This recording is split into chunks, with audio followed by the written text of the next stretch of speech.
हाँ जी प्यारे साथियों, सत श्री अकाल ਸਾਰਿਆਂ ਨੂੰ।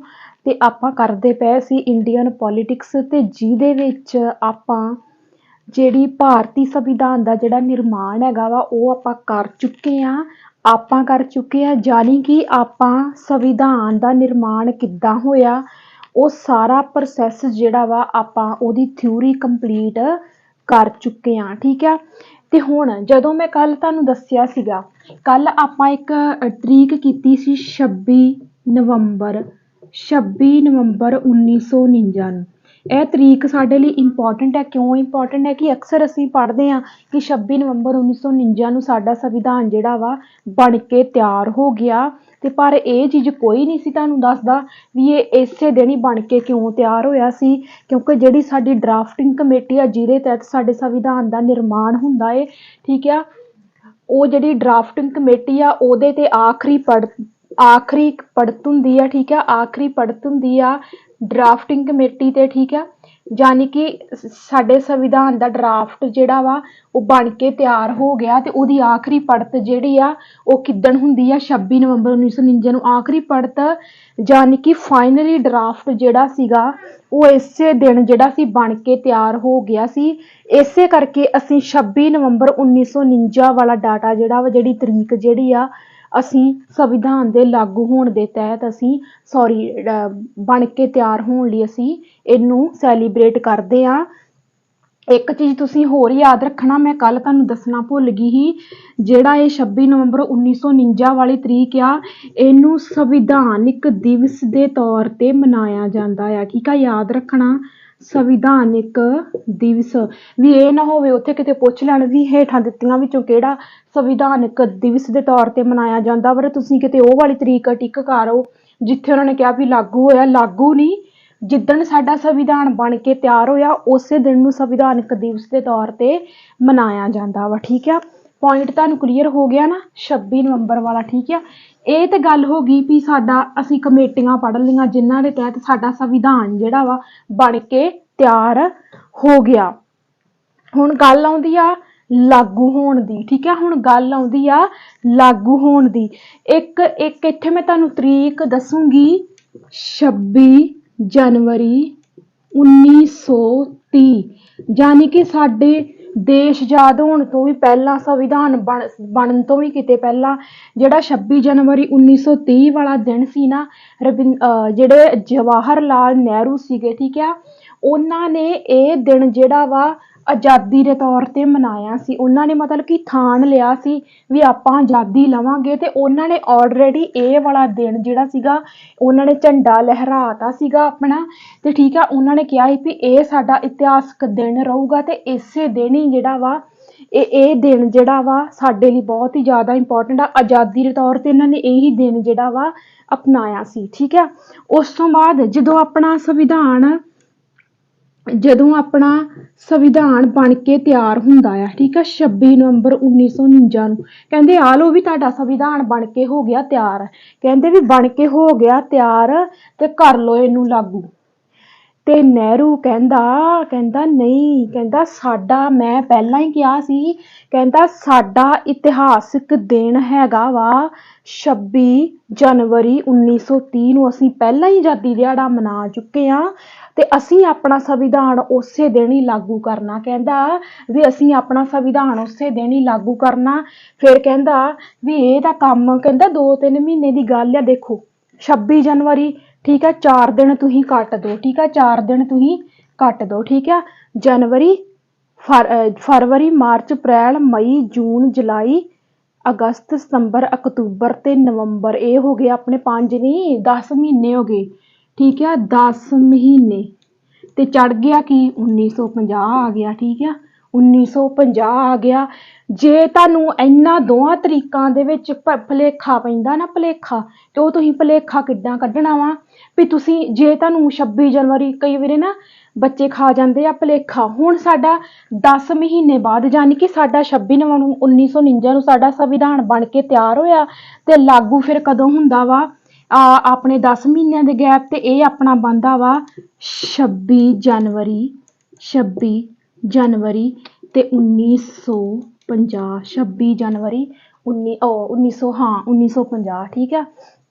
ਇਸ ਤਰੀਕੇ ਦੇ ਨਾਲ ਵੀ ਤੁਸੀਂ ਯਾਦ ਰੱਖ ਸਕਦੇ ਹੋ ਠੀਕ ਆ ਵੀ ਜਦੋਂ ਸਾਡਾ ਸੰਵਿਧਾਨ ਬਣ ਕੇ ਨਹੀਂ ਜਨਵਰੀ ਨਵੰਬਰ ਦਸੰਬਰ ਤੇ ਜਨਵਰੀ ਹਾਂ 1 ਸਾਲ ਹੀ ਹੋ ਜਾਂਦਾ ਵਾ 1 ਸਾਲ ਹੀ ਹੋ ਜਾਂਦਾ ਵਾ 10 ਮਹੀਨੇ ਨਹੀਂ 1 ਸਾਲ ਹੀ ਹੋ ਜਾਂਦਾ ਵਾ ਠੀਕ ਆ 1 ਸਾਲ ਜਾਣੀ ਕਿ ਪੂਰੇ 1 ਸਾਲ ਬਾਅਦ ਮੈਂ ਅੱਗੇ ਸੋਚਾਂ ਬਣਦਾ ਤਾਂ 1 ਸਾਲ ਆ ਚਲੋ ਕੋਈ ਗੱਲ ਨਹੀਂ ਪੜਾਉਂਦੇ ਭੁਲੇਖਾ ਲੱਗ ਜਾਂਦਾ ਠੀਕ ਆ ਜਾਣੀ ਕਿ ਜਿੱਦਾਂ ਸਾਡਾ ਸੰਵਿਧਾਨ ਬਣ ਕੇ ਤਿਆਰ ਹੁੰਦਾ ਵਾ ਤੇ 1 ਸਾਲ ਬਾਅਦ ਉਹਨੂੰ ਕੀ ਕਰ ਦਿੱਤਾ ਜਾਂਦਾ ਵਾ ਲਾਗੂ ਕਰ ਦਿੱਤਾ ਜਾਂਦਾ ਵਾ।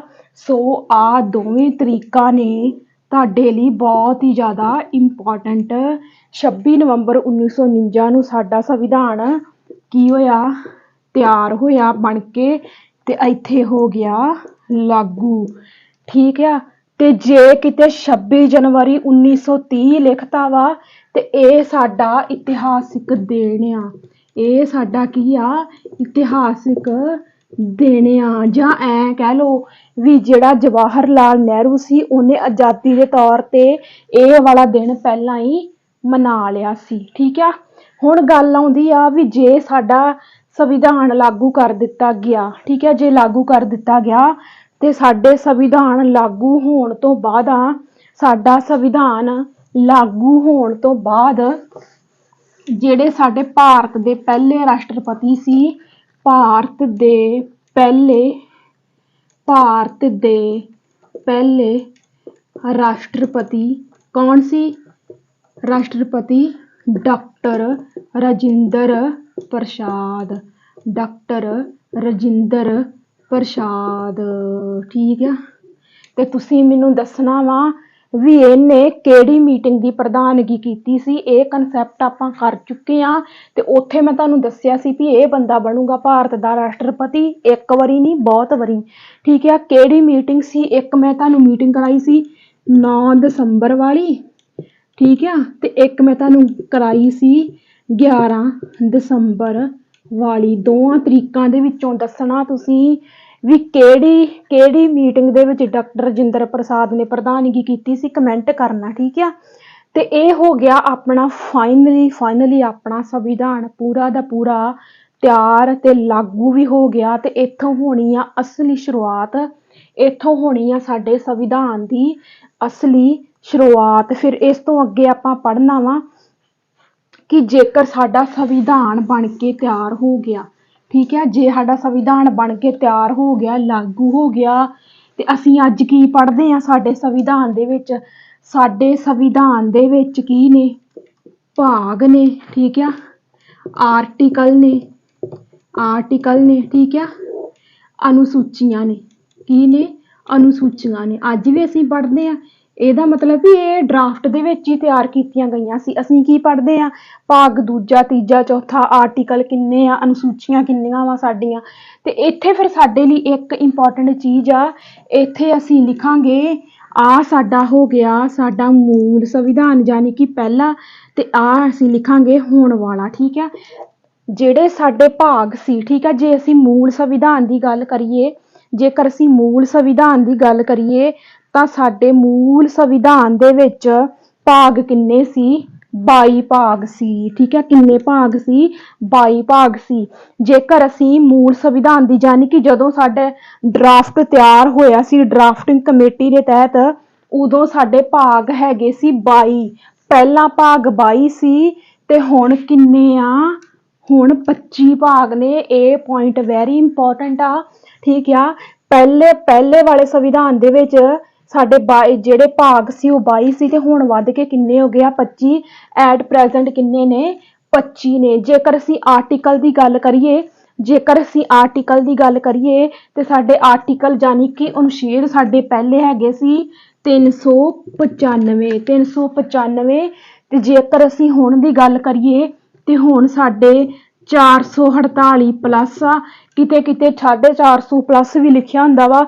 ਸੋ ਤੁਸੀਂ ਕਨਫਿਊਜ਼ ਨਹੀਂ ਹੋਣਾ ਯਾਦ ਰੱਖਣਾ ਵੀ ਸਾਡੇ ਪਹਿਲਾ ਅਨੁਛੇਦ ਆਰਟੀਕਲ ਕਿੰਨੇ ਸੀ 395 ਮੂਲ ਸੰਵਿਧਾਨ ਦੇ ਵਿੱਚ ਤੇ ਹੁਣ ਸਾਡੇ ਕਿੰਨੇ ਆ 448। ਜੇਕਰ ਅਸੀਂ ਅਨੁਸੂਚੀਆਂ ਦੀ ਗੱਲ ਕਰੀਏ ਤੇ ਸਾਡੇ ਪਹਿਲੇ ਸੰਵਿਧਾਨ ਦੇ ਵਿੱਚ ਪਹਿਲੇ ਸੰਵਿਧਾਨ ਯਾਨੀ ਕਿ ਪਹਿਲਾ ਮੂਲ ਸੰਵਿਧਾਨ ਜਿਹੜਾ ਸਾਡਾ ਸੀਗਾ ਉਹਦੇ ਵਿੱਚ 8 ਅਨੁਸੂਚੀਆਂ ਸੀ ਤੇ ਹੁਣ ਇਹ ਅਨੁਸੂਚੀਆਂ ਕਿੰਨੀਆਂ ਹੋ ਗਈਆਂ ਵੱਧ ਕੇ 12 ਹੋ ਚੁੱਕੀਆਂ ਵਾ। ਸੋ ਇੱਥੋਂ ਹੁੰਦੀ ਆ ਸਾਡੀ ਅਸਲੀ ਸ਼ੁਰੂਆਤ ਸੰਵਿਧਾਨ ਦੀ। ਤੇ ਇੱਥੋਂ ਹੀ ਫਿਰ ਇਹਨਾਂ ਅਨੁਸੂਚੀਆਂ ਦੇ ਵਿੱਚੋਂ ਆਰਟੀਕਲ ਦੇ ਵਿੱਚੋਂ ਇਹਨਾਂ ਭਾਗਾਂ ਦੇ ਵਿੱਚੋਂ ਸਾਡੇ ਆਉਂਦੇ ਨੇ MCQ PS ਟੈਟ ਦੇ ਵਿੱਚ। ਤੇ ਹੁਣ ਇੱਥੇ ਤੁਹਾਡੇ ਲਈ ਮੈਂ ਇੰਪੋਰਟੈਂਟ ਗੱਲ ਦੱਸਣ ਲੱਗੀ ਆ ਵੀ ਆਪਾਂ ਸਾਰੇ ਭਾਗ ਪੜ੍ਹਨੇ ਆ, ਆਪਾਂ ਆਰਟੀਕਲ ਪੜ੍ਹਨੇ ਆ, ਸਾਰੇ ਨਹੀਂ ਕਿਤੇ ਬੋਂਦ ਨਾ ਜਾਓ ਵੀ 448 ਪਲੱਸ ਆਰਟੀਕਲ। ਆਪਾਂ ਉਹੀ ਆਰਟੀਕਲ ਪੜ੍ਹਨੇ ਆ ਜਿਹੜੇ ਸਾਡੇ PS ਟੈਟ ਦੇ ਪੇਪਰ ਲਈ, ਜਿਹੜੇ ਸਾਡੇ PS ਟੈਟ ਦੇ ਪੇਪਰ ਦੇ ਲਈ ਇੰਪੋਰਟੈਂਟ ਆਰਟੀਕਲ ਨੇ। ਉਹ ਵੀ ਇੰਨੇ ਕੁ ਵਧੀਆ ਵੀ ਤੁਹਾਨੂੰ ਰੱਟੇ ਨਹੀਂ ਲਾਉਣੇ ਪੈਣੇ, ਠੀਕ ਆ। ਸਮਝ ਕੇ ਆਪਾਂ ਲੈਣੇ ਨੇ ਸਾਰੇ ਆਰਟੀਕਲ ਪੜ੍ਹ, ਠੀਕ ਆ। ਉਸ ਤੋਂ ਬਾਅਦ ਆ ਜਾਂਦੀਆਂ ਸਾਡੀਆਂ ਅਨੁਸੂਚੀਆਂ, ਠੀਕ ਆ। ਕਿਹੜੀ ਅਨੁਸੂਚੀ ਦੇ ਵਿੱਚ ਕੀ ਆ ਇਹ ਸਾਰਾ ਆਪਾਂ ਨੇ ਪੜ੍ਹ ਲੈਣਾ ਵਾ। ਸੋ ਫਾਈਨਲੀ ਆਪਾਂ ਭਾਰਤੀ ਸੰਵਿਧਾਨ ਦਾ ਮੁੱਢ, ਠੀਕ ਆ, ਕਰ ਚੁੱਕੇ ਆ। ਤੇ ਆਪਾਂ ਹੁਣ ਕਰਾਂਗੇ ਭਾਰਤੀ ਸੰਵਿਧਾਨ ਦੀ ਅਸਲੀ ਸ਼ੁਰੂਆਤ। ਸਾਰੇ ਭਾਗ, ਕਿਹੜਾ ਭਾਗ ਕੀ ਕਹਿੰਦਾ ਏ, ਕਿਹੜਾ ਆਰਟੀਕਲ ਕੀ ਕਹਿੰਦਾ ਏ, ਇਹ ਸਾਰਾ ਆਪਾਂ ਪੜਾਂਗੇ। ਪਰ ਇੱਕ ਪੁਆਇੰਟ ਆ ਸਾਡੇ ਲਈ ਇੰਪੋਰਟੈਂਟ ਵੀ। ਹੁਣ ਦੇਖੋ, ਸਾਡੇ ਭਾਰਤੀਆਂ ਨੇ ਆਜ਼ਾਦੀ ਲੈ ਲਈ, ਸਾਡੇ ਭਾਰਤੀਆਂ ਨੇ ਸੰਵਿਧਾਨਕ ਸਭਾ ਬਣਾ ਲਈ, ਸਾਡੇ ਭਾਰਤੀਆਂ ਨੇ ਸੰਵਿਧਾਨਕ ਸਭਾ ਦੇ ਤਹਿਤ ਸੰਵਿਧਾਨ ਦਾ ਨਿਰਮਾਣ ਕਰ ਲਿਆ। ਯਾਨੀ ਕਿ ਪੂਰੀ ਤਰ੍ਹਾਂ ਸਾਡਾ ਸੰਵਿਧਾਨ ਜਿਹੜਾ ਪ੍ਰਭੂ ਸੱਤਾ ਸੰਪੰਨ ਲੋਕਤੰਤਰੀ ਗਣਰਾਜ ਬਣ ਗਿਆ, ਠੀਕ ਆ। ਹੁਣ ਜੇ ਬਣ ਗਿਆ, ਹੁਣ ਇਹ ਥੋੜ੍ਹੀ ਆ ਵੀ ਸਾਡਾ ਕੋਈ ਆਪਦਾ ਝੰਡਾ ਵੀ ਹੋਊਗਾ, ਠੀਕ ਆ। ਹੁਣ ਇਹ ਥੋੜ੍ਹੀ ਵੀ ਜੇ ਸਾਡੀ ਸੰਵਿਧਾਨਕ ਸਭਾ ਬ੍ਰਿਟਿਸ਼ ਦੇ ਅਧੀਨ ਬਣੀ ਤੇ ਅਸੀਂ ਚੱਕ ਕੇ ਇੰਗਲੈਂਡ ਦਾ ਝੰਡਾ ਲਾ ਲਾਂਗੇ, ਐ ਤਾਂ ਨਹੀਂ ਨਾ। ਤੇ ਉਹਦੇ ਲਈ ਫਿਰ ਸਾਡਾ ਮੇਨ ਪੁਆਇੰਟ ਕੀ ਆਉਂਦਾ ਵਾ, ਸਾਡੇ ਰਾਸ਼ਟਰੀ ਚਿੰਨ੍ਹ, ਠੀਕ ਆ।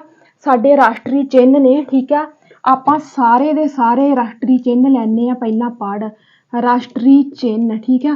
ਕਿਉਂਕਿ ਕਿਹੜਾ ਚਿੰਨ੍ਹ ਕਦੋਂ ਅਪਣਾਇਆ ਗਿਆ, ਜਿਹਦੇ ਵਿੱਚ ਅਸੀਂ ਗੱਲ ਕਰ ਲਈਏ ਸਾਡੇ ਤਿਰੰਗੇ ਝੰਡੇ ਦੀ ਗੱਲ ਲੈ ਲਈਏ, ਚਾਹੇ ਅਸੀਂ ਅਸ਼ੋਕ ਦਾ ਥੰਮ ਲੈ ਲਈਏ। ਤੁਸੀਂ ਪਹਿਲਾਂ ਤਾਂ ਇਹ ਤਾਂ ਹੈਗਾ ਨਹੀਂ ਵੀ ਤੁਸੀਂ ਅਣਜਾਣ ਹੋ, ਤੁਸੀਂ ਜਾਣਦੇ ਤਾਂ ਹੈਗੇ ਹੀ ਆ ਵੀ ਸਾਡੇ ਕਿਹੜੇ ਚਿੰਨ੍ਹ ਆ। ਪਰ ਸਾਨੂੰ ਪਤਾ ਕੀ ਨਹੀਂ ਹੁੰਦਾ, ਸਾਨੂੰ ਇਹ ਨਹੀਂ ਪਤਾ ਹੁੰਦਾ ਵੀ ਸਾਡਾ ਕਿਹੜੇ ਚਿੰਨ੍ਹ ਦੀ ਕੀ ਇੰਪੋਰਟੈਂਸ ਹੈਗੀ ਆ ਜਾਂ ਉਹ ਕਦੋਂ ਅਪਣਾਏ ਗਏ। ਸੋ ਮੈਨੂੰ ਲੱਗਦਾ ਵਾ ਵੀ ਆਪਾਂ ਇਸ ਤੋਂ ਅੱਗੇ ਦੀ ਸ਼ੁਰੂਆਤ ਕਰਨ ਤੋਂ ਪਹਿਲਾਂ ਆਪਾਂ ਨੂੰ ਰਾਸ਼ਟਰੀ ਚਿੰਨ੍ਹ ਪੜ੍ਹ ਲੈਣੇ ਚਾਹੀਦੇ ਆ। ਸੋ ਆਓ ਆਪਾਂ ਹੁਣ ਪੜ੍ਹਦੇ ਆ ਰਾਸ਼ਟਰੀ ਚਿੰਨ੍ਹ।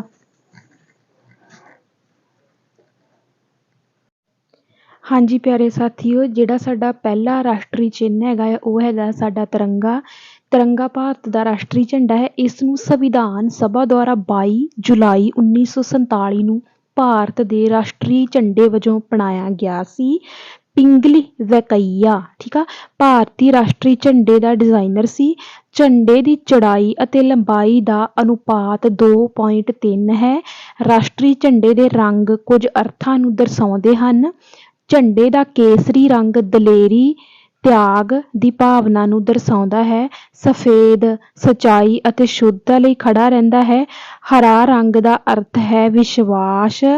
ਅਸ਼ੋਕ ਚੱਕਰ ਕਾਨੂੰਨ ਦੇ ਪਹੀਏ ਨੂੰ ਦਰਸਾਉਂਦਾ ਹੈ।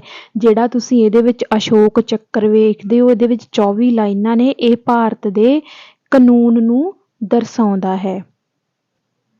ਜਿਹੜਾ ਤੁਸੀਂ ਅਗਲਾ ਚਿੰਨ੍ਹ ਦੇਖ ਰਹੇ ਹੋ ਇਹ ਹੈਗਾ ਏ ਸਾਰਨਾਥ ਦੇ ਅਸ਼ੋਕ ਦਾ ਸਤੰਭ ਯਾਨੀ ਕਿ ਥੰਮ, ਠੀਕ ਹੈ। ਇਹਦੇ ਤੋਂ ਸ਼ੇਰ ਦੀ ਮੂਰਤੀ ਭਾਰਤ ਦਾ ਰਾਸ਼ਟਰੀ ਚਿੰਨ੍ਹ ਜਿਹੜਾ ਵਾ ਅਪਣਾਇਆ ਗਿਆ। ਇਸ ਨੂੰ 26 ਜਨਵਰੀ 1950 ਨੂੰ ਭਾਰਤ ਦੇ ਰਾਸ਼ਟਰੀ ਚਿੰਨ੍ਹ ਵਜੋਂ ਅਪਣਾਇਆ ਗਿਆ ਸੀ। ਰਾਜਾ ਅਸ਼ੋਕ ਨੇ ਬੁੱਧ ਧਰਮ ਨੂੰ ਪ੍ਰਸਿੱਧ ਬਣਾਉਣ ਲਈ ਆਪਣੇ ਰਾਜ ਦੌਰਾਨ ਇਸ ਦਾ ਨਿਰਮਾਣ ਕੀਤਾ ਸੀ।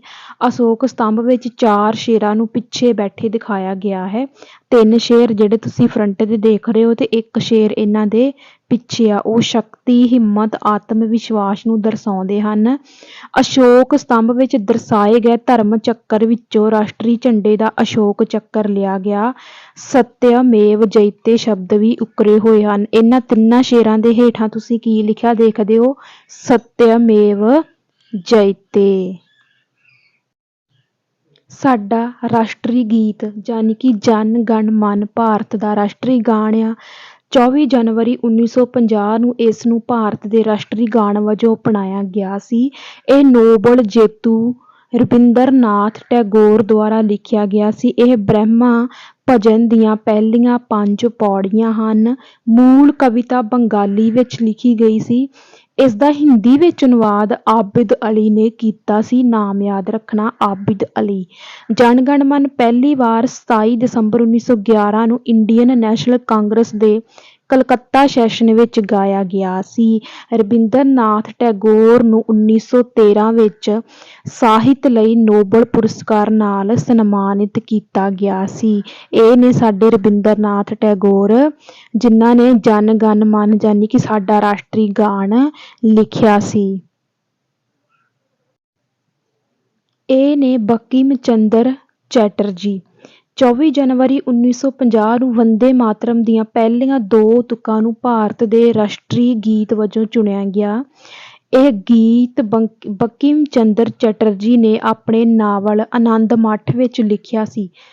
ਜਾਦੂਨਾਥ ਭੱਟਾਚਾਰੀਆ ਨੇ ਸੰਗੀਤ ਦਿੱਤਾ ਸੀ, ਯਾਨੀ ਕਿ ਇਹਨੂੰ ਮਿਊਜ਼ਿਕ ਦਿੱਤਾ ਜਾਦੂਨਾਥ ਭੱਟਾਚਾਰੀਆ ਨੇ। 1896 ਈਸਵੀ ਦੇ ਵਿੱਚ ਰਵਿੰਦਰ ਨਾਥ ਟੈਗੋਰ ਨੇ ਭਾਰਤੀ ਰਾਸ਼ਟਰੀ ਕਾਂਗਰਸ ਦੇ ਕਲਕੱਤਾ ਸੈਸ਼ਨ ਵਿੱਚ ਪਹਿਲੀ ਵਾਰੀ ਇਸ ਗੀਤ ਨੂੰ ਗਾਇਆ ਸੀ। ਇਹ ਗੀਤ ਭਾਰਤ ਦੇ ਸੁਤੰਤਰਤਾ ਅੰਦੋਲਨ ਵਿੱਚ ਪ੍ਰਮੁੱਖਤਾ ਨਾਲ ਵਰਤਿਆ ਜਾਂਦਾ ਹੈ। ਤੁਸੀਂ ਯਾਦ ਰੱਖਣਾ, ਜਿਹੜਾ ਸਾਡਾ ਜਨ ਗਣ ਮਨ ਆ ਉਹਨੂੰ ਗਾਣ ਕਿਹਾ ਜਾਂਦਾ ਵਾ, ਰਾਸ਼ਟਰੀ ਗਾਣ। ਉਹਦੇ ਰਾਈਟਰ ਜਿਹੜੇ ਨੇ ਰਵਿੰਦਰ ਨਾਥ ਟੈਗੋਰ ਨੇ, ਠੀਕ ਆ। ਪਰ ਜਿਹੜਾ ਸਾਡਾ ਵੰਦੇ ਮਾਤਰਮ ਆ ਉਹਨੂੰ ਤੁਸੀਂ ਗਾਣ ਨਹੀਂ ਕਹਿਣਾ, ਉਹ ਸਾਡਾ ਰਾਸ਼ਟਰੀ ਗੀਤ ਆ। ਬੰਕਿਮ ਚੰਦਰ ਚੈਟਰਜੀ ਨੇ ਆਪਣੇ ਨਾਵਲ ਆਨੰਦ ਮਠ ਵਿੱਚ, ਯਾਨੀ ਕਿ ਬੰਕਿਮ ਚੰਦਰ ਚੈਟਰਜੀ ਦਾ ਇੱਕ ਨਾਵਲ ਸੀ ਆਨੰਦ ਮਠ, ਉਹਦੇ ਵਿੱਚ ਵੰਦੇ ਮਾਤਰਮ ਗੀਤ ਸੀ ਤੇ ਉਹਦੀਆਂ ਪਹਿਲੀਆਂ ਤੁਕਾਂ ਜਿਹੜੀਆਂ ਵਾ ਰਾਸ਼ਟਰੀ ਗੀਤ ਵਜੋਂ ਅਪਣਾਈਆਂ ਗਈਆਂ ਸੀ।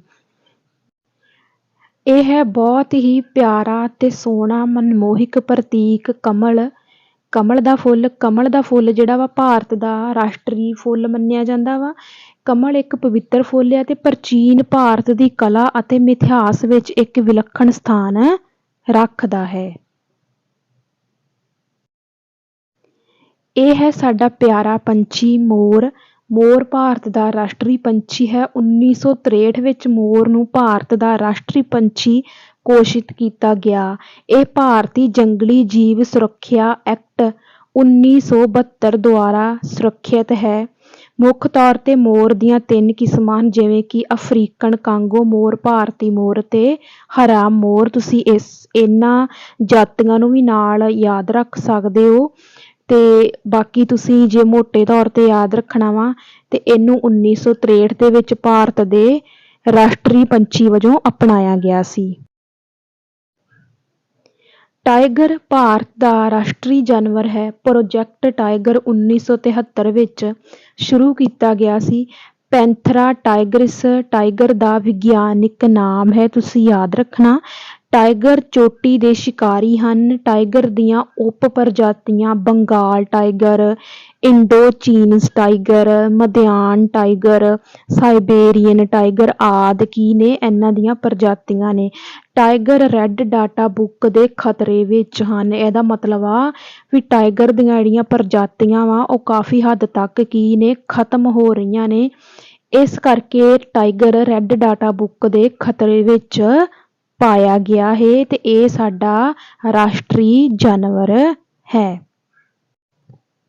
ਇਹ ਹੈ ਬਰਗਦ ਦਾ ਦਰਖਤ। ਇਸ ਨੂੰ ਤੁਸੀਂ ਜ਼ਿਆਦਾਤਰ ਪਿੰਡਾਂ ਵਿੱਚ ਹੀ ਦੇਖਦੇ ਹੋ। ਬਰਗਦ ਭਾਰਤ ਦਾ ਰਾਸ਼ਟਰੀ ਰੁੱਖ ਹੈ।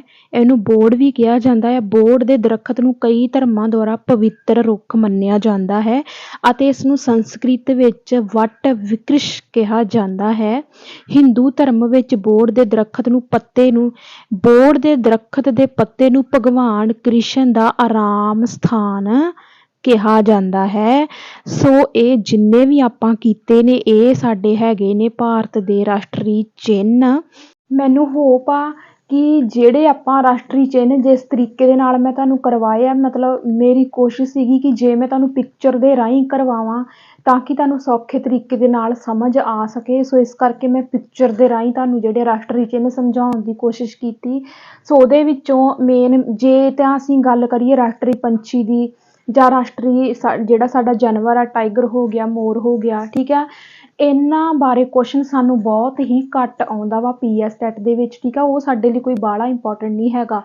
ਪਰ ਜੇ ਅਸੀਂ ਗੱਲ ਕਰੀਏ ਸਾਡਾ ਰਾਸ਼ਟਰੀ ਗੀਤ, ਸਾਡਾ ਰਾਸ਼ਟਰੀ ਗਾਨ, ਠੀਕ ਆ, ਸਾਡਾ ਰਾਸ਼ਟਰੀ ਤਿਰੰਗਾ, ਠੀਕ ਆ, ਇਹ ਤਿੰਨ ਤੋਂ 4 ਪੁਆਇੰਟ ਸਾਡੇ ਲਈ ਬਹੁਤ ਹੀ ਇੰਪੋਰਟੈਂਟ ਆ। ਸੋ ਮੇਰੀ ਇੱਕ ਪੜ੍ਹਾਉਣ ਦੀ ਖਾਸੀਅਤ ਇਹ ਹੈਗੀ, ਤੁਹਾਨੂੰ ਸਭ ਨੂੰ ਪਤਾ ਵੀ ਮੈਂ ਚੀਜ਼ਾਂ ਨੂੰ ਯਾਦ ਕਿੱਦਾਂ ਕਰਾਉਣਾ ਉਹ ਵੀ ਤੁਹਾਨੂੰ ਜ਼ਰੂਰ ਦੱਸਦੀ ਹਾਂ, ਠੀਕ ਆ। ਇਸ ਕਰਕੇ ਤਰੀਕਾਂ ਜਿਹੜੀਆਂ ਸੀ ਬਹੁਤ ਹੀ ਇੱਕੋ ਜਿਹੀਆਂ ਸੀਗੀਆਂ, ਤੇ ਮੈਂ ਸੋਚਿਆ ਵੀ ਤੁਹਾਨੂੰ ਇੱਕ ਵਾਰੀ ਮੈਂ ਚੰਗੀ ਤਰ੍ਹਾਂ ਦੱਸ ਦਿੰਦੀ ਹਾਂ ਵੀ ਇਹ ਤਰੀਕਾਂ ਨੂੰ ਤੁਸੀਂ ਕਿਵੇਂ ਯਾਦ ਰੱਖਣਾ, ਇਹਨਾਂ ਦੇ ਵਿੱਚ ਭੁਲੇਖਾ ਨਹੀਂ ਖਾਣਾ। ਕਿਉਂਕਿ ਮੋਸਟਲੀ ਕੀ ਹੁੰਦਾ ਵਾ ਕਿ ਇਹ ਇੱਕੋ ਜਿਹੀਆਂ ਤਰੀਕਾਂ, ਇੱਕੋ ਜਿਹਾ ਇਹਨਾਂ ਦਾ ਟਾਈਮ ਪੀਰੀਅਡ ਆ, ਤੇ ਤੁਸੀਂ ਖਾ ਜਾਂਦੇ ਹੋ ਭੁਲੇਖਾ। ਜੇਕਰ ਅਸੀਂ ਤਿਰੰਗੇ ਦੀ ਗੱਲ ਕਰੀਏ ਤੇ ਤਿਰੰਗਾ ਜਿਹੜਾ ਸਾਡਾ ਅਪਣਾਇਆ ਗਿਆ ਸੀ 22 ਜੁਲਾਈ 1947 ਨੂੰ ਅਪਣਾਇਆ ਗਿਆ ਸੀ। 22 ਜੁਲਾਈ ਦੇ ਮਹੀਨੇ ਵਿੱਚ, ਜਾਂ ਇਹ ਤਾਂ ਇਹ ਕਿਤੇ ਵੀ ਨਹੀਂ ਮੈਚ ਹੁੰਦੀ, ਤਰੀਕ ਕਿਤੇ ਵੀ ਨਹੀਂ ਮੈਚ ਹੁੰਦੀ, ਇਹ ਤੁਹਾਨੂੰ ਯਾਦ ਰਹਿ ਜਾਊਗਾ। ਤੇ ਜਿੱਦਾਂ ਸਾਡਾ ਦੇਸ਼ ਆਜ਼ਾਦ ਹੁੰਦਾ ਵਾ, 1947 ਨੂੰ ਆਜ਼ਾਦ ਹੁੰਦਾ ਵਾ, ਤੇ 1947 ਨੂੰ ਹੀ ਸਾਡਾ ਤਿਰੰਗਾ ਜਿਹੜਾ ਵਾ ਰਾਸ਼ਟਰੀ ਝੰਡੇ ਵਜੋਂ ਅਪਣਾਇਆ ਜਾਂਦਾ ਵਾ, ਠੀਕ ਹੈ। ਕਿਉਂਕਿ ਇਹਦੇ ਵਿੱਚ 3 ਰੰਗ ਸੀ। ਉਸ ਰੰਗ ਦੀ ਕੀ ਖਾਸੀਅਤ ਆ ਤੁਸੀਂ ਪਿਕਚਰ ਦੇ ਵਿੱਚ, ਜਿਹੜੀ ਪਿਕਚਰ ਵੀਡੀਓ ਮੈਂ ਐਡਿਟ ਕੀਤੀ ਉਹਦੇ ਵਿੱਚ ਤੁਸੀਂ ਆਰਾਮ ਨਾਲ ਦੇਖ ਲਿਆ, ਠੀਕ ਆ। ਇਹਦਾ ਅਨੁਪਾਤ ਹੈਗਾ ਵਾ 2 ਤੇ 3 ਦੇ, 2-3 ਦਾ ਅਨੁਪਾਤ ਇਹਦਾ ਤੁਸੀਂ ਯਾਦ ਰੱਖਣਾ ਆ, ਠੀਕ ਆ। 22 ਜੁਲਾਈ ਤਰੀਕ ਯਾਦ ਰੱਖ ਲਿਓ, ਤੇ 1947 ਤੇ ਸਾਡੀ ਫੇਮਸ ਈਅਰ ਹੈਗਾ ਵਾ। ਉਸ ਤੋਂ ਬਾਅਦ ਆ ਜਾਂਦਾ ਵਾ ਸਾਡਾ ਅਸ਼ੋਕ ਦਾ ਥੰਮ। ਇਹ ਅਪਣਾਇਆ ਗਿਆ ਸੀ 26 ਜਨਵਰੀ 1950 ਨੂੰ, ਤੇ ਤੁਸੀਂ ਕਮੈਂਟ ਕਰਕੇ ਮੈਨੂੰ ਦੱਸਣਾ ਵਾ ਕਿ 26 ਜਨਵਰੀ 1950 ਨੂੰ ਕੀ ਹੋਇਆ ਸੀ। 26 ਜਨਵਰੀ 1950 ਨੂੰ ਕੀ ਹੋਇਆ ਸੀ? ਸਾਡਾ ਸੰਵਿਧਾਨ ਲਾਗੂ ਹੋਇਆ ਸੀ। ਤੇ ਜਿੱਦਣ ਹੀ ਸਾਡਾ ਸੰਵਿਧਾਨ ਲਾਗੂ ਹੋਇਆ 26 ਜਨਵਰੀ 1950 ਨੂੰ, ਉਦਣ ਹੀ ਸਾਡਾ ਅਸ਼ੋਕ ਦਾ ਥੰਮ, ਇਹਨੂੰ ਸਤੰਭ ਵੀ ਲਿਖਿਆ ਹੁੰਦਾ, ਥੰਮ ਵੀ ਲਿਖਿਆ ਹੁੰਦਾ, ਭੁਲੇਖਾ ਨਹੀਂ ਖਾਣਾ, ਠੀਕ ਆ। ਜਿੱਦਣ ਸਾਡਾ ਸੰਵਿਧਾਨ ਲਾਗੂ ਹੁੰਦਾ ਵਾ ਉਦਣ ਸਾਡਾ ਅਸ਼ੋਕ ਥੰਮ ਜਿਹੜਾ ਵਾ ਚਿੰਨ੍ਹ ਵਜੋਂ ਅਪਣਾਇਆ ਜਾਂਦਾ, ਠੀਕ ਆ। ਦੋਵੇਂ ਤਰੀਕਾਂ ਯਾਦ ਹੋ ਗਈਆਂ। ਸਿਰਫ 22 ਜੁਲਾਈ ਯਾਦ ਰੱਖਣਾ। 1947 ਤਾਂ ਸਾਨੂੰ ਪਤਾ ਹੀ ਹੈ ਤਿਰੰਗਾ ਝੰਡਾ ਅਪਣਾਇਆ ਗਿਆ, ਇਹਦਾ ਅਨੁਪਾਤ ਇਹ ਵਾਲਾ ਹੈਗਾ ਵਾ। ਤੇ ਜੇ ਅਸੀਂ ਅਸ਼ੋਕ ਥੰਮ ਦੀ ਗੱਲ ਕਰੀਏ ਵੀ ਕਦੋਂ ਅਪਣਾਇਆ ਗਿਆ, ਉਦਣ ਹੀ ਜਿੱਦਣ ਸਾਡਾ ਸੰਵਿਧਾਨ ਨਾ ਲਾਗੂ ਹੋਇਆ। ਉਸ ਤੋਂ ਬਾਅਦ ਆ ਜਾਂਦਾ ਵਾ ਸਾਡਾ ਜਨ ਗਣ ਮਨ। ਇਹਦੇ ਬਾਰੇ ਸਾਨੂੰ ਪਤਾ ਹੀ ਆ ਵੀ ਰਵਿੰਦਰ ਨਾਥ ਟੈਗੋਰ ਨੇ ਲਿਖਿਆ, ਜਾਂ ਆਮ ਹੀ ਪਤਾ ਹੁੰਦਾ ਤੁਹਾਨੂੰ, ਠੀਕ ਆ। ਜੇਕਰ ਅਸੀਂ ਇਹਦੀ ਗੱਲ ਕਰੀਏ ਤਾਂ ਜਿਹੜਾ ਸਾਡਾ ਜਨ ਗਣ ਮਨ ਆ ਤੇ ਵੰਦੇ ਮਾਤਰਮ ਆ, ਜਿਹੜਾ ਇਹ ਗਾਣ ਆ ਤੇ ਇਹ ਸਾਡਾ ਗੀਤ ਆ, ਠੀਕ ਆ। ਇਹਨਾਂ ਦੀ ਤਰੀਕ ਇੱਕੋ ਹੀ ਆ, ਟਾਈਮ ਪੀਰੀਅਡ ਵੀ ਇਹਨਾਂ ਦਾ ਇੱਕੋ ਹੀ ਆ, ਠੀਕ ਹੈ। ਇਹਨਾਂ ਦੋਵਾਂ ਨੂੰ ਬਸ ਤੁਸੀਂ ਇਹਨਾਂ ਦਾ ਰਾਈਟਰ ਯਾਦ ਰੱਖਿਓ, ਤੇ ਇਹਦੇ ਬਾਰੇ ਯਾਦ, ਜਿਹੜਾ ਆਪਣਾ ਜਨ ਗਣ ਮਨ ਆ, ਠੀਕ ਆ, ਇਹ ਸਾਡਾ ਸੰਵਿਧਾਨ ਲਾਗੂ ਕਰਨ ਤੋਂ 2 ਦਿਨ ਪਹਿਲਾਂ ਅਪਣਾ ਲਏ ਗਏ ਸੀ। ਯਾਨੀ ਕਿ 26 ਜਨਵਰੀ 1950 ਨੂੰ ਸਾਡਾ ਸੰਵਿਧਾਨ ਲਾਗੂ ਹੁੰਦਾ ਵਾ, ਤੇ ਇਦਣ ਸਾਡਾ ਅਸ਼ੋਕ ਦਾ ਥੰਮ ਰਾਸ਼ਟਰੀ ਚਿੰਨ੍ਹ ਵਜੋਂ ਅਪਣਾ ਲਿਆ ਜਾਂਦਾ। ਪਰ ਜਿਹੜੇ ਸਾਡੇ, ਕਿਉਂਕਿ ਇਹ ਇੱਕ ਹਿਸਾਬ ਦੇ ਗੀਤ ਹੀ, ਗਾਣ ਹੀ, ਚਲੋ ਇਹ ਤਾਂ ਇੱਕ ਚਿੰਨ੍ਹ ਹੋ ਗਿਆ ਅਪਣਾ ਲਿਆ। ਸੋ ਇਹਦੇ ਬਾਰੇ ਬਹੁਤ ਹੀ ਸੋਚਣ ਸਮਝਣ ਦੀ ਲੋੜ ਹੀ, ਇਸ ਕਰਕੇ ਇਹਨਾਂ ਨੇ 2 ਦਿਨ ਪਹਿਲਾਂ ਹੀ ਪਲੈਨਿੰਗ ਕੀਤੀ ਸੀ। ਇਸ ਕਰਕੇ ਸਾਡਾ ਸੰਵਿਧਾਨ ਲਾਗੂ ਕਰਨ ਤੋਂ 2 ਦਿਨ ਪਹਿਲਾਂ ਸਾਡਾ ਜਨ ਗਣ ਮਨ ਤੇ ਸਾਡਾ ਵੰਦੇ ਮਾਤਰਮ ਗੀਤ ਜਿਹੜਾ ਵਾ ਅਪਣਾ ਲਏ ਗਏ। ਹੁਣ ਇਹਨਾਂ ਦੀ ਗੱਲ ਆਉਂਦੀ ਆ ਮੇਨ ਵੀ ਜਿਹੜਾ ਸਾਡਾ ਜਨ ਗਣ ਮਨ ਆ, ਇਹ ਪਹਿਲਾਂ ਸਿਰਫ ਤੇ ਸਿਰਫ ਬੰਗਾਲੀ ਭਾਸ਼ਾ ਦੇ ਵਿੱਚ ਹੀ ਲਿਖਿਆ ਗਿਆ ਸੀ, ਠੀਕ ਆ।